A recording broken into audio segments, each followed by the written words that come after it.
Continuing her way up the mountain, Madeline makes her way past the site of the old ruins. Eventually, she stumbles upon a partially destroyed stone bridge that leads to what looks like an abandoned hotel that's built into the side of the mountain. Approaching closer, she attempts to enter the hotel seeking shelter from the harsh weather of the mountain. She managed to find a key that was partially hidden that opened the front door. She makes her way inside to the still-lit interior of the main lobby where there only appears to be some half-folded bed sheets next to a luggage cart, some boxes, and a desk with a note on it. The note that sits next to the bell reads, "Please ring for service." And that's what Madeline does. She rings the bell. A moment passes as the bell seems to echo through the halls. The room grows dark, and out of the ether a human figure starts to take form. Just in front of Madeline's eyes, a dark-haired man with a green shirt appears floating in front of her. He gently floats down to the desk and excitedly greets his guest. "Welcome, may I help you?" Completely caught off guard by what she just witnessed, Madeline jumps back and asks, "Are you a ghost?" Taken aback by her question, he says, "A ghost? Don't be silly. I'm the concierge of this fine establishment. Welcome to the world-renowned Celestial Resort Hotel.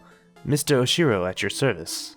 Just after saying this, he turns around and starts to speak to himself. "2 guests in one day?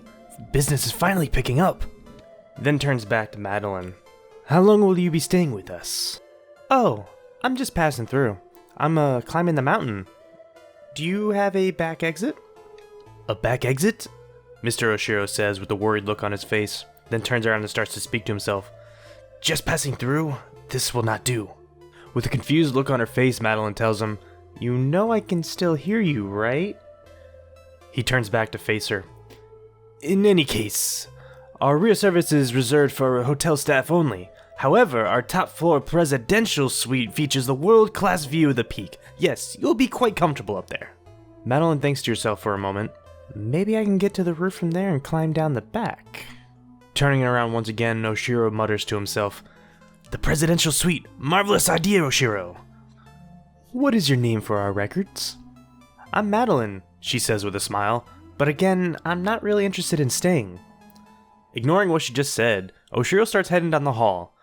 "Right this way, Miss Madeline." Not really sure what else to do, Madeline starts to follow him, but just before she noticed what looks like a very old and dusty guest book. Unfortunately, most of the pages are either damaged or missing, giving Madeline the impression that this guest book has been here for a very long time. Following Ooshiro loosely, he waits for her to catch up. He tells her to follow him closely and that the elevator is just down the hall. Madeline mentions to him that the hotel is in rough shape and asks if they're really open for business. Seeming almost embarrassed, Ooshiro tells her that of course they're open and that they would never close during prime tourism season. At this point, Madeline starts to notice that something seems to be off with Mr. Ooshiro, besides the fact that he's a floating ghost, of course. She also noticed that the hotel is littered with random bed sheets, books, and laundries, but also some strange goop along the walls and ceilings, and sometimes even the floor.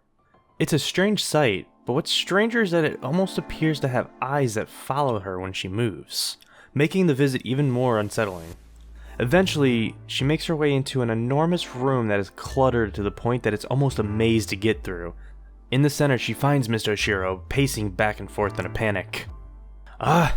This clutter is out of control. When did it happen? I don't even know where to begin." "Just breathe, Mr. Ooshiro, breathe. It's just a little spring cleaning," Madeline says as she looks around in the room. "Well, maybe more than a little, but I can help." Ooshiro tells her that she's too kind and not to bother. He claims that it's a lost cause. As they continue talking, Madeline starts to realize how passionate Mr. Ooshiro is about his job. He tells her that in the hotel business, our passion is perfecting the delicate art of hospitality, and that a truly great hotel lives on eternally through the cherished memories of its satisfied guests. So, committed to her word and her genuine want to help Mr. Ooshiro, she starts to clean. Moving from room to room, Madeline comes across the second guest that Ooshiro mentioned earlier. She finds Theo attempting to get into a ventilation shaft that he thinks leads outside.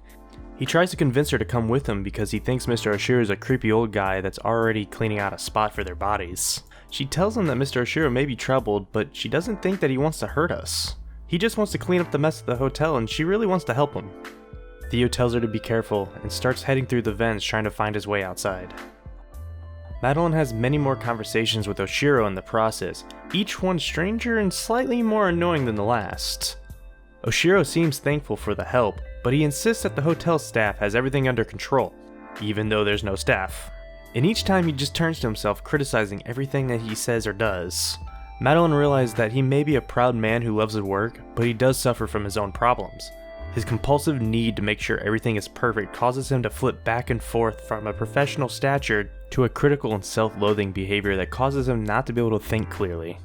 Often his mood swings are very sporadic and changes his whole outlook on the situation for a brief moment. Madeline understands a similar type of self-struggle, and maybe perhaps this is why she feels so compelled to help him, always wanting to put others before herself.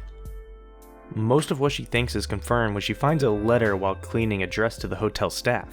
It says, "It's my sad duty to inform you that the Celestial Resort Hotel will be closing indefinitely following the seasons due to circumstances beyond our control. It was an honor to serve alongside you all, as we all work tirelessly to ensure that our guests enjoy the most hospitable and memorable experiences possible. I write this with a heavy heart. This hotel has become my home, its staff and patrons my family. I will miss you all dearly. Signed, Mr. Ooshiro." It takes quite a while for Madeline to finish up all the cleaning that she promised, even though Ooshiro claims that the staff had it under control. He tells Madeline she must be excited to see her new room and that it's just down the hall. Completely unamused and annoyed, she begrudgingly accepts the offer to see the presidential suite, so she makes her way up the broken elevator shaft to find Mr. Ooshiro pacing back and forth and what looks like arguing to himself. One side feels they blew their chance by having their guests clean up their mess, but the other says that the presidential suite is the key, when suddenly he collapses in pain. From his head, a swarm of black globs that she's noticed all throughout the hotel start to emerge, cutting off her path to Mr. Ooshiro. Seeing this, she starts to understand more what's going on with Mr. Ooshiro and what those globs actually are. She realizes that these globs are actually Mr. Oshiro's negative and harmful thoughts cluttering the hotel. Even though Mr. Ooshiro is extremely proud of his work, he's so critical and judgmental of himself that his thoughts actually start to manifest due to the mysterious power of the mountain. Ooshiro notices Madeline approaches and stands up. He continues acting like nothing's wrong and simply asks Madeline to follow him because they're almost there. Just before reaching the presidential suite, Madeline finds a book labeled Mr. Oshiro's Diary. This is the last clue she needed to truly understand what happened to Mr. Ooshiro. The book seems decades old, and as she reads through the last couple of entries, it mentions the closure of the hotel and how the staff took a trip up to the summit. He tells them to go on without him so he can make sure everything's in order. The last thing the diary says is, "Perhaps I'll stay one last night in the hotel so I can give it a proper goodbye." Considering everything that she's learned about this man, she can only assume that this was his last night alive, and that the mountain kept his spirit in the hotel so he can keep doing what he loved. Finally, she reaches the presidential suite that she's heard so much about, and Mr. Ooshiro is there waiting. "Here we are, our award-winning presidential suite. Truly, it's the very definition of rustic luxury. I'll stand back and allow you to soak in the majesty. I understand it can be a lot to handle." Madeline takes a few steps and looks around. "So, what do you think?" Being very careful not to say anything to upset Mr. Ooshiro, she tells him that it's beautiful and spacious and elegant. "I can tell you put a lot of work into it." Madeline hesitantly looks at Mr. Ooshiro and asks if she can get to the roof from here. He attempts to convince her to stay by offering her a room at the half price, but she declines. As he drops his head, pleading with Miss Madeline to stay, a dark figure appears in the mirror behind him. The dark version of Madeline that she dreamt about the night before stands there and watches. In a similar fashion, she bursts through the mirror, floating ominously above. "Madeline, sweetie, forget this loser," she says as she looks at the heartbroken Mr. Ooshiro. "You're in denial, old man. This resort is a dump. No one will ever want to stay here." Someone had to say it. She looks over at Madeline, knowing this is what Madeline was thinking, even though she didn't want to say it. Madeline steps up and says, "She didn't mean that," to Mr. Ooshiro as he's on the verge of tears. He simply just asks her to leave because he's very busy. Madeline's dark side looks at her and says, "Come, Miss Madeline, you heard the man." She floats over to the bed and bashes a hole through the ceiling. "Where would you be without me?" and floats up through the hole. Madeline sits there conflicted. Part of her wants to leave so she can continue her journey, but the other doesn't want to leave Mr. Ooshiro like this. She tries to talk to him, but he's so distracted with speaking to himself that he doesn't even appear to hear her. Feeling guilty, she continues upward to the roof. Once she reaches the roof, her dark side reappears. "I thought we were never gonna get rid of him. You owe me one. Add it to the list."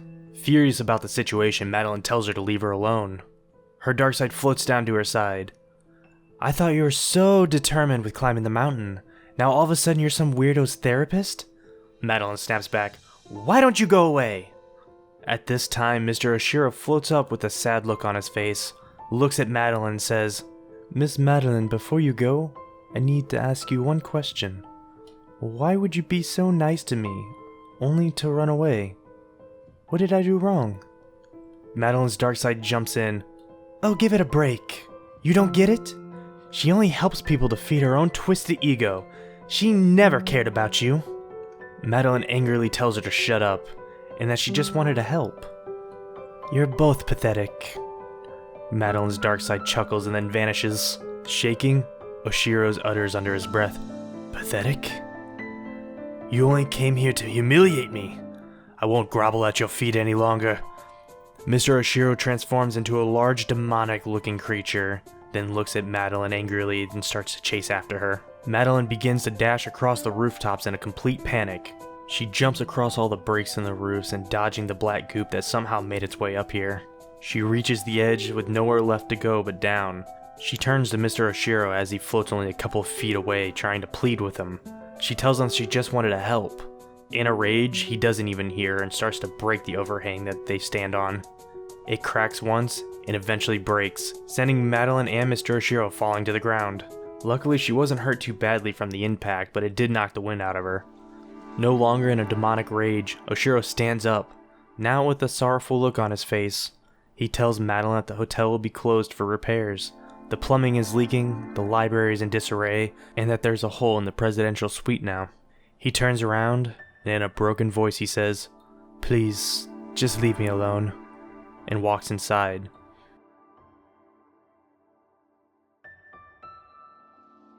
Nothing left to say, she respects his wishes and leaves.